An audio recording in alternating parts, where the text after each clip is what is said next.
말씀은 욥기 32장 1절에서 3절입니다. 욥이 자신을 의인으로 여김으로 그 세 사람이 말을 그치니 람 종족 부수 사람 바라겔의 아들 엘리우가 화를 내니 그가 욥에게 화를 내면 욥이 하나님보다 자기가 의롭다 하며 또 세 친구에게 화를 내면 그들이 능히 대답하지 못하면서도 욥을 정죄함이라.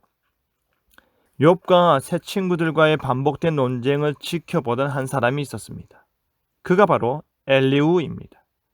그는 이제 욥과 세 친구들을 비난하며 자신의 생각을 37장까지 말하기 시작합니다. 그리고 나서 하나님께서 나타나셔서 이 모든 것을 정리해 주심을 우리는 보게 되는데요. 엘리후의 생각은 무엇인지, 교만이 어리석음이다 라는 제목으로 말씀이 주는 견을 함께 나누겠습니다. 욥과 세 친구들의 논쟁이 그쳤습니다. 세 친구들을 볼 때에 무죄를 주장하는 욥에게 더 이상의 말을 이어가기 싫었던 것입니다. 더 이상의 논쟁과 설득 작업은 말의 반복만 이끌어낼 뿐 그 어떠한 효용도 없음을 인식하고 그쳤던 것입니다. 그것을 본 엘리우는 총 4번의 자기 주장을 펼쳐놓습니다.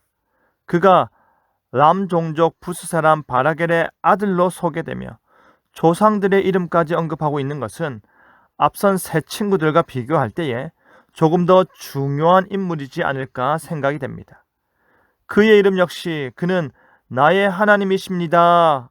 그 뜻으로 엘리우는 앞선 세 친구들을 합쳐놓은 느낌의 인물이라 할 수 있습니다. 2장부터 엘리우는 37장까지 총 4번의 변론을 이어가는데요. 그가 그렇게 길게 자기 생각을 말하게 된 이유는 욥과 그 세 친구들에게 각각 이유가 있었습니다.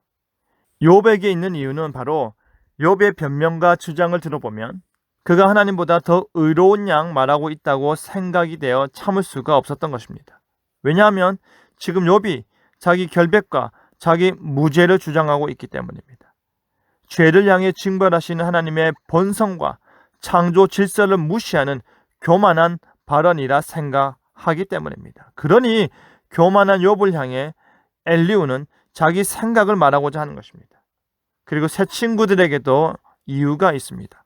그것은 그들이 욥의 논리와 주장 그리고 반론에 대해서 제대로 된 답변도 하지 못하면서 결론적으로는 욥을 정죄하기에만 바빴기 때문입니다. 정죄는 하면서 정죄해야 할 이유가 너무나도 빈약하다는 것입니다. 욥의 문제가 무엇인지 정확하게 짚어내지도 못하면서 자신들의 말만 많이 늘어놓았기 때문입니다. 이 두 가지 이유로 인해 엘리우는 양쪽 모두에게 분노하는 것입니다. 욥은 하나님보다 의로운 척하고 새 친구는 욥의 문제를 제대로 파악하지도 못하고 말만 많고 정죄하기에 바빴기 때문입니다. 그러니 결국에 엘리후 입장에서는 하나님의 뜻이 제대로 설명되지 않으니 지켜보는 내내 너무나도 답답했던 것입니다. 그래서 분을 참지 못하고 자신의 주장을 길게 늘어놓았던 것입니다. 하지만 욥과 새 친구들과 엘리후가 끊임없이 하나님을 대변하여 말하고자 했지만 욥기의 마지막 부분을 볼 때에 하나님께서 잡으시고 들어 올린 손은 바로 욥의 손이었습니다. 엘리후가 반박하고 그 역시도 정지한 욥은 하나님 앞에서 순전함을 인정받았고 오히려 새 친구와 더불어 엘리후가 하나님 앞에서 교만의 언행으로 책망을 받게 되었습니다. 사랑하는 성도 여러분, 엘리후는 이쪽 저쪽을 다 둘러보았을 때 자신은 그들보다 더 나은 존재라 착각했습니다.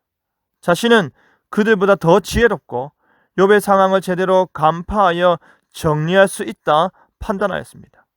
그 순간 그는 의롭고 나머지는 불의한 존재였던 것입니다. 그 순간 자신은 지혜롭고 나머지는 어리석은 존재였던 것입니다. 이것이 바로 교만입니다. 이것이 바로 사람을 해치는 생각과 언행입니다.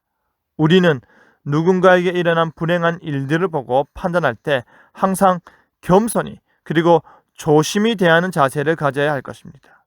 오히려 기도하고 위로하고 안아주고 손잡아주는 일에 집중해야 할 것입니다. 그리하여 교만이 참 어리석음임을 깨달아 하는 저와 여러분 되기를 간절히 바랍니다. 아멘.